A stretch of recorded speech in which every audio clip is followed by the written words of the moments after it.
Hola, muy buenas noches.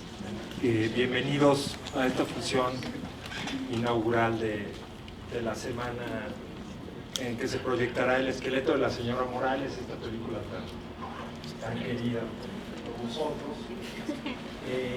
Estamos presentando este ciclo de las inolvidables de Estudios Churubusco en el marco de nuestro 80 aniversario, a nombre del director de los estudios, Cristian Calónico, y de la gente que trabaja en los estudios, especialmente la gente que está esta noche aquí trabajando, preparando este evento. Les damos la más cordial bienvenida. Queremos agradecer a la Cineteca, pues siempre, a la Cineteca siempre le agradecemos, pero especialmente hoy le agradecemos acoger esta muestra. Queremos agradecer a Claro Video, que nos proporcionó la copia que estamos por ver, y queremos agradecer a Sergio Raúl López. Buenas noches.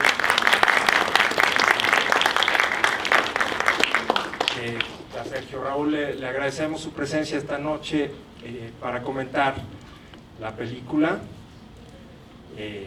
Ahorita ya hablará él con ustedes acerca de ella. Yo lo presento.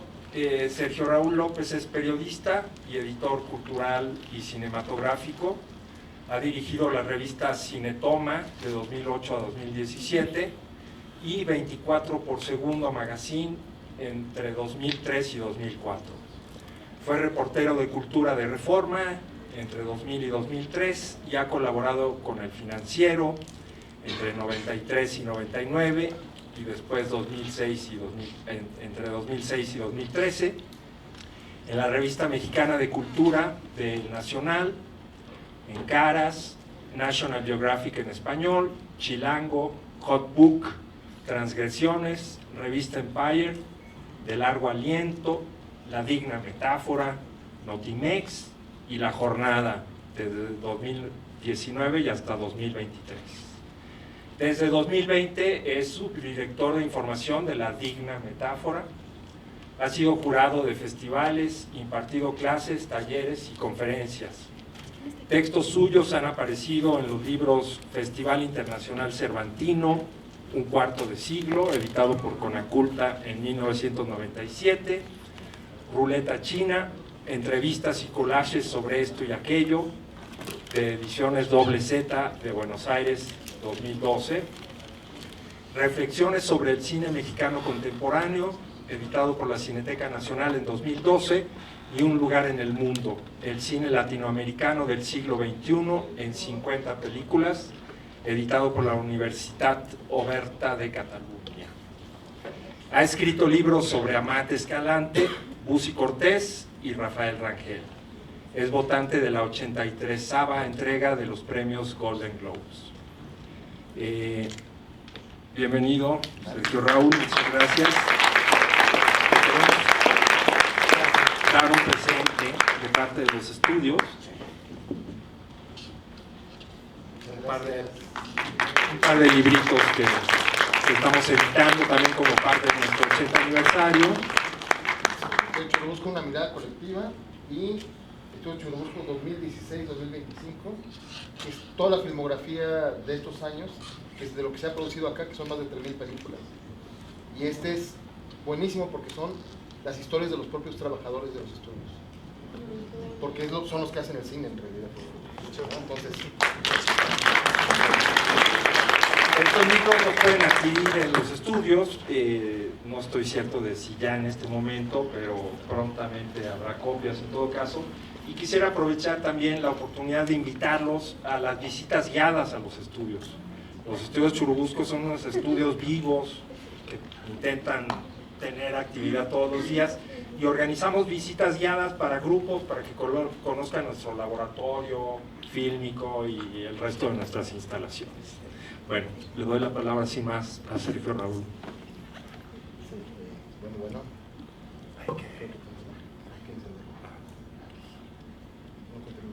No encontrar el botón de encendido, perdón. Pues muy buenas noches, bienvenidos a este ciclo conmemorativo de los 80 años de la Fundación de los Estudios Churubusco. La verdad es un placer estar aquí porque estamos de cara frente, digamos, a esta maravilla que ha sido la historia del cine mexicano. Los estudios Churubusco se fundaron en 1945. Se empezaron a trabajar estos terrenos de Churubusco. Todo esto era Churubusco. De hecho, todo lo que es el Centro Nacional de las Artes era parte del backlot. En el backlot era donde se filmaba al aire libre. Había cascadas, puentes, pueblo vaquero, pueblo mexicano de comedia ranchera, había kiosco, había zoológico. El zoológico de los Burs, aquí por ejemplo, estuvo el chimpancé de Tarzán, ¿no? Había elefantes, había leones, panteras, en fin. Animales amaestrados para el cine, porque eso es una especialidad también. Todo eso ahora es el Centro Nacional de las Artes, también quedó muy bonito, pero pues, perdimos parte de los estudios. De todos modos, esta historia de los Churubusco la van a encontrar en este cuadernillo que se está repartiendo aquí en Cineteca. Me tocó redactarlo, hacer las fichas, hacer la sinopsis de todas las películas, de las 11 películas que se presentan. También incluí una cita de algún crítico de la época que fuera trascendente para ayudarnos a entender el significado de la película. Entonces, un trabajo complementario que ustedes pueden leer si gustan. Los invito a hacerlo. Y bueno, el caso que nos corresponde, Rogelio A. González, que pues había dirigido El Inocente, con Pedro Infante, Silvia Pinal, había hecho algunos argumentos como Los Tres García o Los Huastecos para los hermanos Rodríguez. Él hacía los guiones y los hermanos Rodríguez cuidaban esto. Trabajó para Rodríguez Hermanos, después se volvió un cineasta independiente, pero yo creo que una película de coyuntura. Esta película se filmó en 1960, es decir, hace 65 años. Bueno, se filmó en el 59, pero se estrenó en el 60, en el cine Chapultepec. Aquí van a encontrar las duraciones. Esta película duró 3 semanas en cartelera. Es importante saberlo porque había películas que nadie iba a ver, daban el semanazo, y había películas como Mecánica Nacional que duraban 39 semanas, ¿no? O sea, que competían con las películas de Hollywood en taquilla, ¿no? Entonces, esta es una película de cuando ya se está más o menos acabando la época del cine de oro mexicano. Si el 45 es un año brillante porque en ese año se crea el Sindicato de Trabajadores de la Producción Cinematográfica, se estrenan los estudios Churubusco, se crea la Periodistas Cinematográficos de México, PECIME, una asociación que lamentablemente ahora ya no tiene periodistas, pero que sigue entrenando a las diosas de plata. Y unos 2 años antes se había creado la Cámara Industrial del Cine, la Canacine, que sigue viva hasta la fecha, que cerró sus 80 años hace un par de años, y al año siguiente se crearía la Academia Mexicana de Artes y Ciencias Cinematográficas, que entrega el Ariel, pero que se desvaneció hasta el 58, igual que muchos estudios, que en el país había más de 10 estudios, y ya para el 58 la crisis mexicana del cine hace que desaparezca la academia, que la reactivó Echeverría hasta el 72, y en el 58 se cierran los estudios Azteca y Churubusco absorbe su capital y sus equipos, se los traen para acá y se crean los estudios Churubusco Azteca, que son como los conocemos. Poco tiempo después el gobierno absorbería la empresa, y gracias a que el gobierno absorbió estudios Churubusco, tenemos hoy esta empresa que es de todos y que, les digo, ha hecho más de 3,000 películas a la fecha, ¿no? Entonces, es bien importante resaltar esto porque estamos ante la historia viva del cine mexicano. Por eso es la importancia de este ciclo. Cada una de estas películas se filmó en Churubusco, igual que otras 3,000, pasaron muchísimas, pero ¿cuál es la importancia del esqueleto de la señora Morales? Fíjense, ustedes van a ver una película que le encanta a todo el mundo por su humor negro, su sarcasmo, su crítica a la Iglesia Católica, porque hay un curita entrometido que se mete en el matrimonio de los Morales, ¿no? Y que entre la esposa que cojea, que tiene un problema en la rodilla, pero no solo eso, tiene un problema moral, no le gusta que la toquen, tiene un cuerpo perfecto, pero no se lo permite tocar al marido. Límpiate esas manos porque es taxidermista y le da asco que manipule cadáveres, ¿no? A la esposa. Que la esposa está en una congregación religiosa, es muy piadosa, muy caritativa, al extremo, y el otro es una persona que le encanta tomar fotos, toma fotos a los niños, juega con ellos, en fin, son dos personalidades absolutamente distintas, atrapadas en el infierno matrimonial y atrapadas en el infierno de la religión y más bien de lo piadoso católico, ¿no? Entonces vamos a ver esta cosa que es aparentemente muy mexicana. Pero ¿qué creen? La película original, la historia original es de un inglés muy importante para la literatura de terror fantástico, que es Arthur Machen, que es el gran inspirador de Howard Philip Lovecraft, que después creó los mitos de Tulu, el horror sobre Dunwich y todo eso. Machen es su gran inspirador. Machen era un escritor gótico que y también muy religioso, muy cristiano, pero que al final empezó a perder a su esposa, se metió en estos círculos espiritistas, esotéricos, y empezó a crear historias de terror mucho, de este horror cósmico que le llamaremos después. Esta es una novela más bien un poco más sobre las costumbres de la vieja Inglaterra. Entonces el origen de la historia es el misterioso caso de Iceland, creo que se llama. Aquí viene en el librito, no se preocupen, aquí lo pueden revisar. Es un caso justamente de un marido que comete el crimen imperfecto para desaparecer a la esposa. Yo no creo en los spoilers, pero que a ese humor flemático galés, porque este hombre era galés, era británico, a este humor flemático británico, vamos a encontrar que se le añade una adaptación ya al idioma español de un extremeño que aquí en México fue muy prolijo, Luis Alcoriza, que junto con Janet, su esposa, y con Luis Buñuel, hicieron películas gigantescas. Después Alcoriza dirigiría muchas películas emblemáticas. En este pueblo no hay ladrones, quizás la mejor película o la mejor adaptación que se ha hecho de García Márquez, y en la que apareció el mismo Buñuel, ateo como era, vestido de curita, dando un sermón. Pero Luis Alcoriza tenía un gran sentido del humor, pero venía de la picaresca española. Y después Rogelio A. González, que había dirigido varias comedias y había escrito varias comedias para los hermanos Rodríguez, y luego ya tenía su carrera haciendo este tipo de comedias con Pedro Infante y tal, adapta eso al relajo mexicano y a las costumbres mexicanas y a la doble moral mexicana, ¿no? Entonces lo convierte en un relato de muchas capas. Entonces lo que vamos a encontrar ahora es cómo se va construyendo en torno a un relato, cómo la industria del cine lo va transformando y le va dando características muy particulares de nuestro país. Y bueno, simplemente tenemos a Arturo de Córdoba, el galán de galanes del cine mexicano, ¿no? Lupe Vélez se mató por él, y en fin, ¿no? Era una de nuestras grandes figuras, junto con Amparo Ribelles, que es una actriz madrileña también muy famosa, y logran hacer las antípodas, ¿no? O sea, te crean esta tensión matrimonial y de personajes, de caracteres, ¿no? Entonces también veremos a los cuñados, ¿no? Que son muy entrometidos, al curita, que es muy entrometido, y todo eso te va a dar una sensación de opresión, de jaula, a la cual no hay otra opción más que el asesinato, el autoenviudar, ¿no? Y lo que va a ser la película, que nos narra magistralmente, ya veremos el juicio, ¿no? Cómo inventar que tienes exhibida el esqueleto de tu mujer para que te metan a juicio, vean que el esqueleto es falso, y entonces salgas libre y ya no te pueden juzgar dos veces por el mismo delito. Entonces es una comedia negra deliciosa, es blanco y negro, tiene música de Raúl Lavista, que era el compositor emblemático de muchas de las películas clásicas del cine mexicano.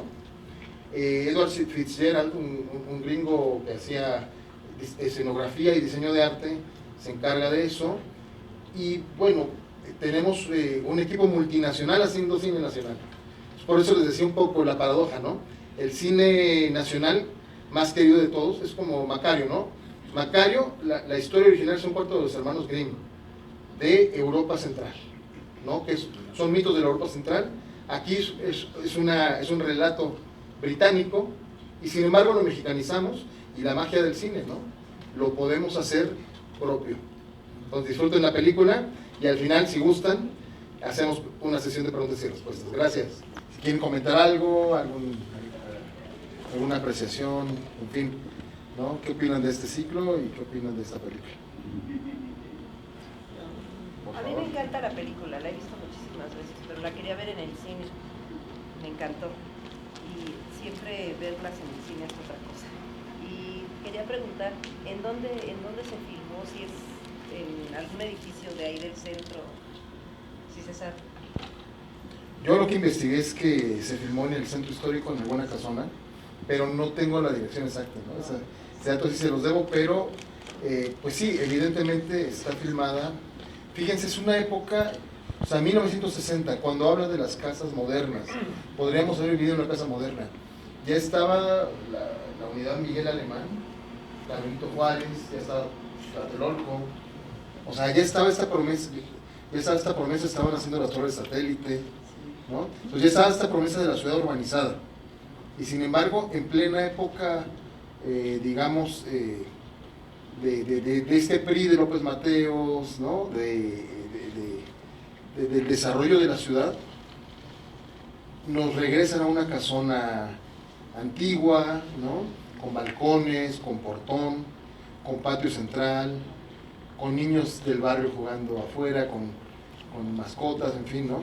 Entonces es como esta sensación de la Ciudad de México que se está modernizando, pero que aún mantiene como esta parte, digamos, antigua, pero que en este caso significa lo antiguo, lo retrógrado, y significa lo atávico, ¿no? La Iglesia Católica, los rezos, el no querer modernizarse, ¿no? Entonces, un poco también, aunque son los problemas de la pareja, y aunque son la intromisión del cuñado, de la hermana, del cura, de las gentes piadosas y de los amigos bohemios, por otro lado estamos viendo como este contraste, ¿no? Entre la ciudad que se está modernizando, ya estaba muy moderna en el 60, ¿no? Ya nos falta poco para las Olimpiadas, para el Mundial del Fútbol, ¿no? O sea, ya es la ciudad que está creciendo, y sin embargo aquí todavía tenemos este asunto hasta un poco provincial, ¿no? Entonces es interesante ver esa parte. No sé si alguien más. ¿Sí?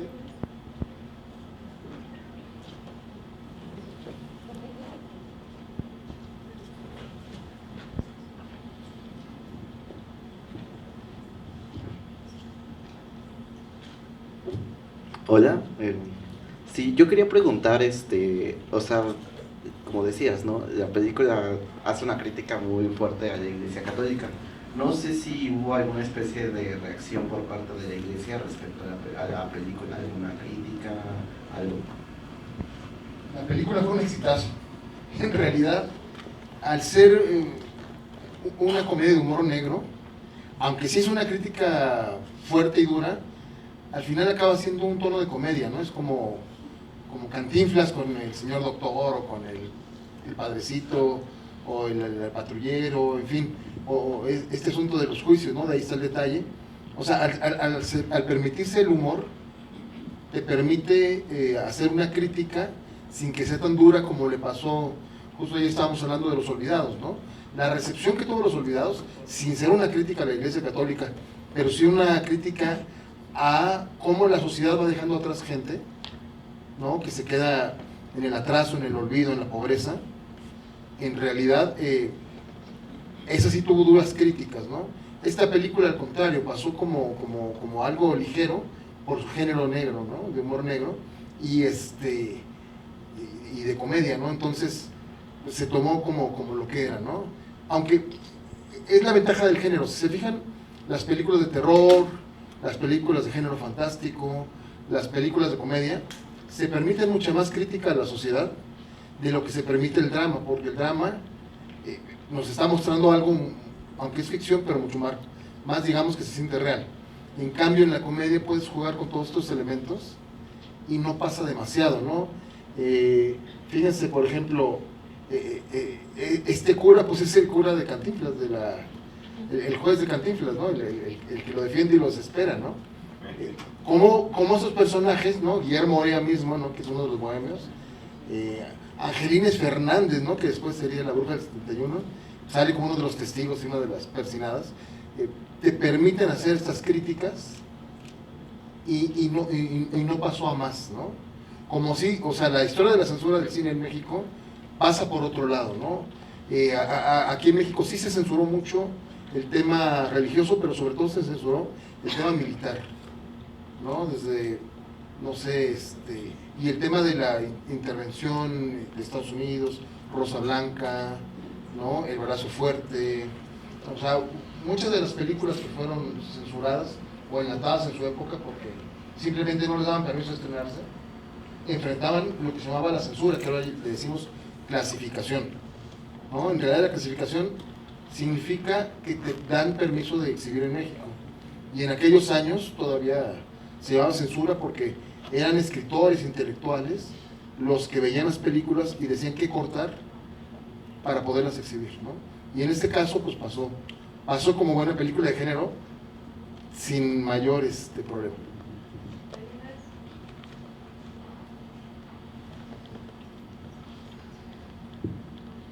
Buenas noches, quería hacer una pregunta.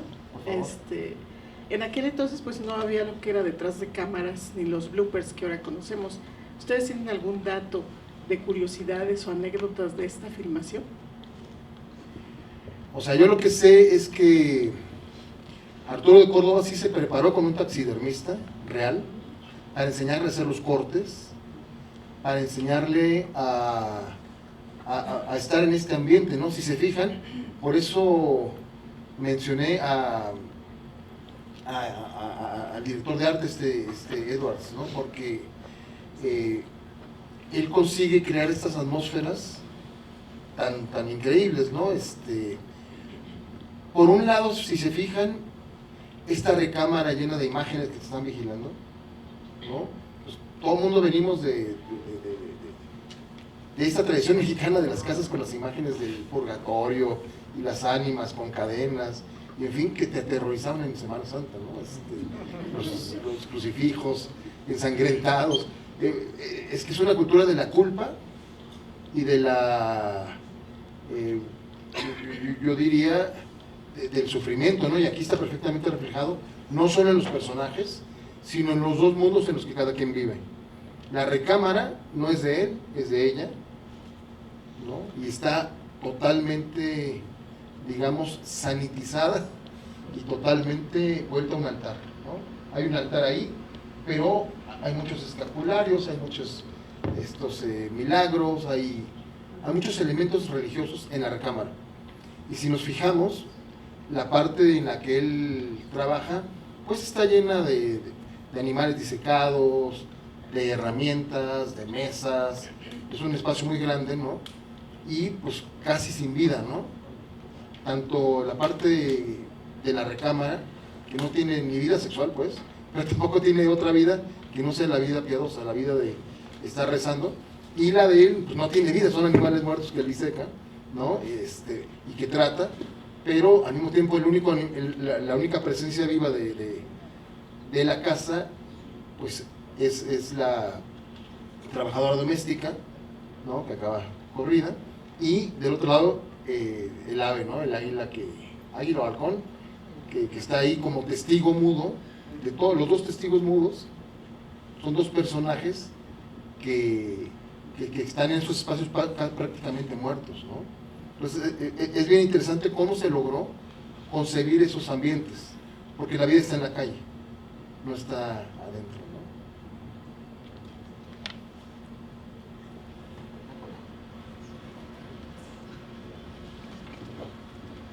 Buenas noches, me encanta esta película y no sé, o sea, a mí me recuerda mucho como a los capítulos de Alfred Hitchcock presenta como esta idea de los crímenes perfectos, pero también que te pone del lado de quieres que cometa el crimen, ¿no? El Arturo de Córdoba, el señor Morales, ¿no? Como que está súper justificado de que la esposa es súper odiosa, y también, o sea, por ejemplo, viendo los animales disecados me recuerda a Psicosis, ¿no? Donde está en esta habitación con los pájaros disecados. Mi pregunta es si conocen alguna otra película mexicana que tenga como este tono, que haga como este juego de crimen, de humor negro, no sé, me parece como muy interesante, porque siento, bueno, desde mi conocimiento no conozco otra, no sé, me parece muy especial en ese sentido esta película. Justamente hablando de Los Olvidados, yo ya hacía un ensayo en el que decía que acabo de entrevistar al director de Memoria de los Olvidados, también estuvo en el Docs MX esta semana, y yo tenía una teoría, ¿no? El cine mexicano siempre está basado en la nota roja y en el crimen. El cine mexicano empezó a desarrollarse como industria a raíz de la Revolución Mexicana. Los pioneros del cine mexicano, ¿no? Jesús Achavitia, los hermanos Salva, obviamente el ingeniero don Salvador Toscano, ya tenían cámaras, eran fotógrafos que compraron cámaras Lumière o cámaras Pathé o cámaras de todas las que hubo en aquella época de cambio de siglo.